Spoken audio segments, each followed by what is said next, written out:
है दोस्तों, today will discuss about green revolution. Green revolution is very important topic for IAS prelims और defence state PCS. और green revolution का जो mention है वो आईएएस मेंस में भी सिलेबस में है, जीएस 3 में. और यूपीएससी ने इस यहाँ से कई बार क्वेश्चन भी पूछा है. ग्रीन रिवॉल्यूशन, हरित क्रांति. What do mean by green revolution? Green revolution किसको बोलते हैं? जैसे कि व्हाइट रिवॉल्यूशन होता है, जैसे to increase the production of milk. एक होता है blue revolution, to increase the production of fisheries. ऐसे ही एक ग्रीन रिवॉल्यूशन है. मतलब green revolution means to promote the agriculture sector, to increase the production of agriculture. Agriculture का production increase करना. To promote the agriculture structure, agriculture जो structure उसको promote करना, इसी को बोलते हैं हम ग्रीन रिवॉल्यूशन. अब जैसे मैं ग्रीन रिवॉल्यूशन की थोड़ी हिस्ट्री की बात करूं, मैं history of green revolution. Green revolution की जो शुरुआत मानी जाती है 1960 में, 1960 में American scientist Norman Borlaug Norman Borlaug was the father of green revolution in the world. दुनिया में father of world green revolution, वैश्विक हरित क्रांति का जो पिता है वो कहा जाता है नॉर्मन बोरलॉग. वो कहाँ से बिलोंग करता था? यूएसए से. आफ्टर दैट इन इंडिया की अगर बात करूं मैं, 1965 66 में, 1966 में मीन्स जब इंडिया में सेकेंड 5 प्लान खत्म होने वाली थी, समाप्त होने वाली थी, और थर्ड प्लान की शुरुआत होने वाली थी, तब इंडिया में शुरुआत हुई ग्रीन रिवॉल्यूशन की. स्टार्टिंग हुई, बिगिनिंग हुई ग्रीन रिवॉल्यूशन की इन 1965-66 में. इन 1965 में गवर्नमेंट ऑफ इंडिया ने क्या किया, एक ऑर्गेनाइजेशन बनाया जिसका नाम है एफसीआई. 65 में food corporation of India. FCI का जो मेन मोटिव है वो है भंडारण करना. भंडारण means storage of food grain in India. Storage of food grain in India, FCI. FCI is also a statutory body. एक स्टैट्यूटरी बॉडी है जिसका एस्टेब्लिशमेंट 1965 में हुआ. आफ्टर दैट 65-66 को 1966 में गवर्नमेंट ऑफ इंडिया ने में हरित क्रांति की शुरुआत हुई. In India father of green revolution, India में जो ग्रीन रिवॉल्यूशन फादर था वो था MS Swaminathan. MS Swaminathan was the father of green revolution in India. World में जो फादर ऑफ ग्रीन रिवॉल्यूशन था वो था नॉर्मन बोरलॉग. इंडिया में फादर ऑफ ग्रीन रिवॉल्यूशन वो था MS स्वामीनाथन.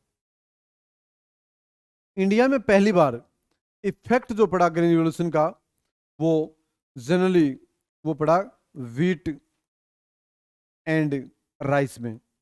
जनरली वीट में ज्यादातर जो हमें सफलता मिली, सक्सेस मिली in the production of green revolution. Green revolution में जो हमें सफलता मिली वो किसे मिली? वीट में, गेहूं में. अब एक क्वेश्चन अराइज होता है, भारत में हरित क्रांति की शुरुआत क्यों की गई? Why green revolution started in India at the time? In 1947 में वी गोट इंडिपेंडेंस, भारत को आज़ादी मिली. चाहे ब्रिटिश गवर्नमेंट की बात करूं, चाहे इससे पहले दिल्ली सल्तनत या मुगल एम्पायर की बात करें, कोई भी है, अंग्रेजों ने यहाँ पर हमारा बहुत ज़्यादा इकोनॉमिक एक्सप्लोटेशन किया.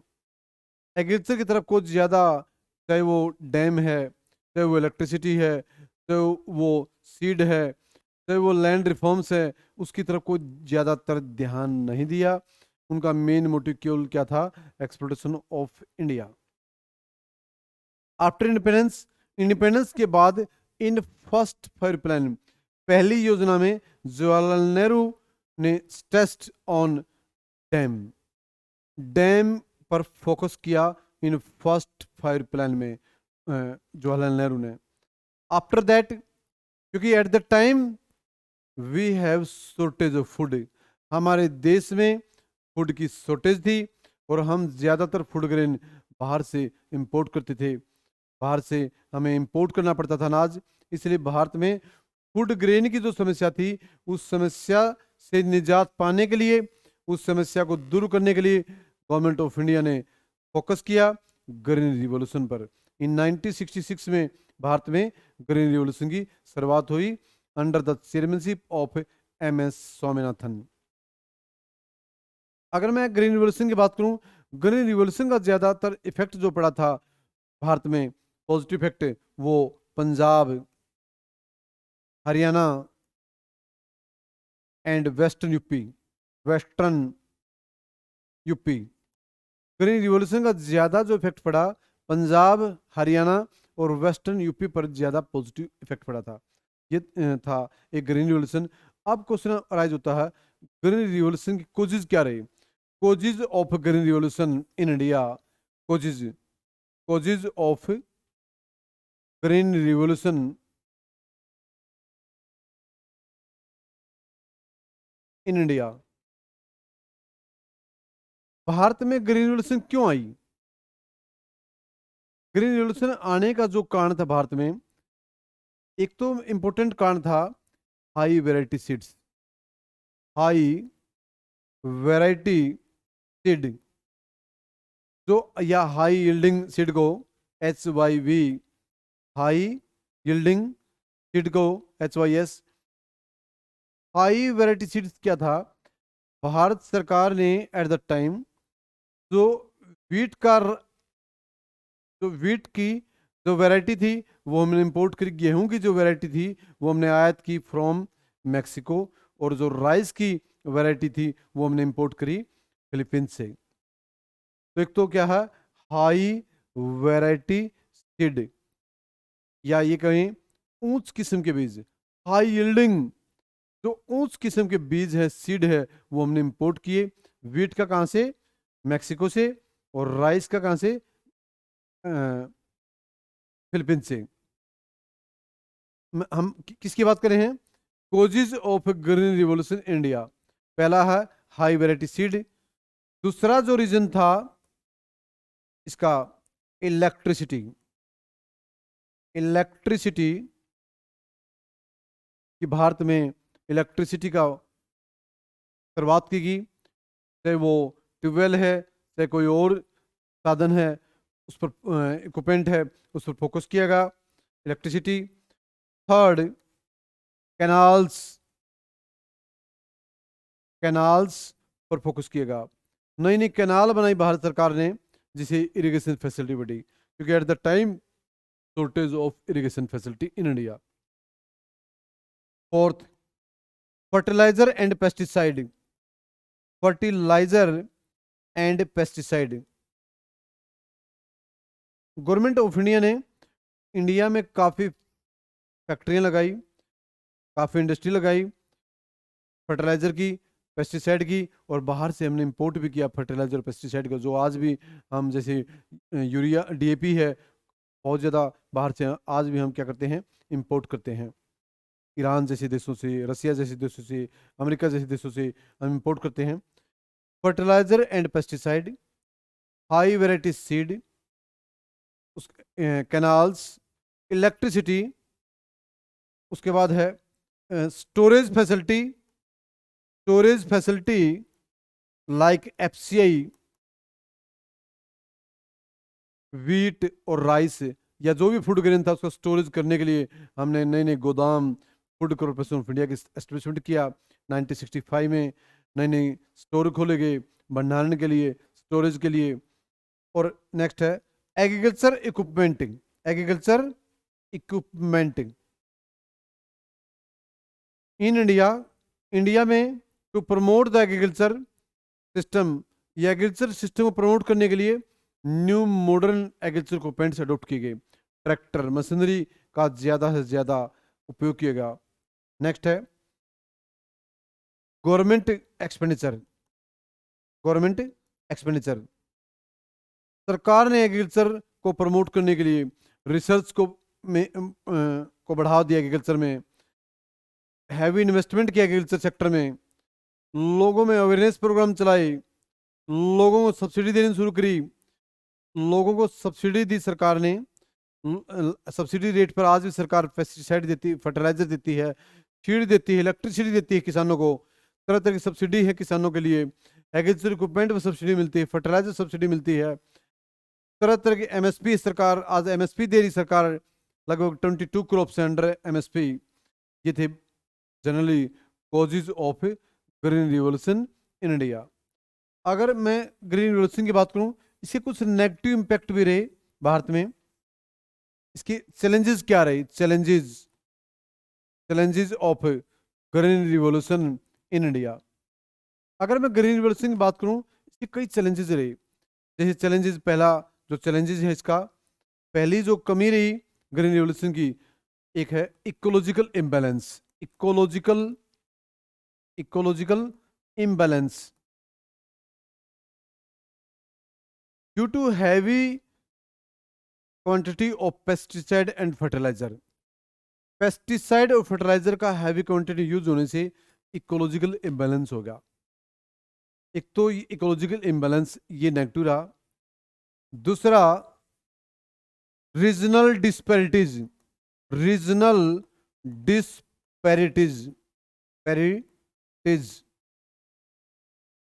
क्षेत्रीय स्तर पर बहुत ज्यादा असमानताएं बनी। जैसे हरित क्रांति का ज्यादातर, ग्रीन रिवॉल्यूशन का ज्यादातर जो पॉजिटिव इम्पैक्ट पड़ा वो हरियाणा, पंजाब, गुजरात, महाराष्ट्र, कर्नाटक, आंध्र प्रदेश जैसे राज्यों में पड़ा। और दूसरा इफेक्ट की अगर मैं बात करूं, जैसे झारखंड है, उड़ीसा है, मध्य प्रदेश है, छत्तीसगढ़ है, राजस्थान है, इन राज्यों में ज्यादा पॉजिटिव इम्पैक्ट नहीं पड़ा। एक है, ये है regional disparities. Third soil fertility,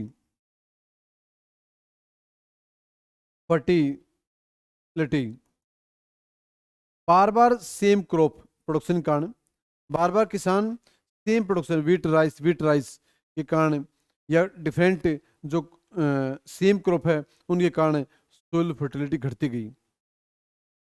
जो आज भी कई राज्यों में, जैसे पंजाब का एग्जांपल है, मिस्टर एग्रीकल्चर की रिपोर्ट है कि पंजाब में due to heavy use of pesticide fertiliser के कारण बहुत ज़्यादा जो लैंड है वो क्या हो रही है, लैंड की जो फर्टिलिटी है वो डिग्रेड हो रही है, वो घट रही है, वो डेजर्ट में चेंज हो रही है। ये था सोइल फर्टिलिटी। क्योंकि भारत में ज़्यादातर किसान आज, जैसे हरियाणा है, पंजाब है, वहाँ पर वो फार्मिंग कर रहे हैं जिसमें जैसे राइस है, राइस में बहुत ज़्यादा पानी लगता है, बहुत ज़्यादा तरीके से फैसिलिटी ज़रूरत है। उसे क्या हो रहा, जो वाटर लेवल है, ग्राउंड वाटर लेवल है, अंडरग्राउंड वाटर लेवल है, उसका जो लेवल है वो घट रहा है, per year, per day, per month घट रहा है। एक रिपोर्ट है मिनिस्ट्री ऑफ जल शक्ति की, एक रिपोर्ट है कि इन राज्यों में, और इसके लिए कई राज्य सरकार, जैसे हरियाणा सरकार है, इन्होंने स्कीम चलाई, मेरा पानी मेरी विरासत, टू प्रमोट ड्राई फार्मिंग। ये थे कुछ चैलेंजेस बिफोर आर फार्मर्स।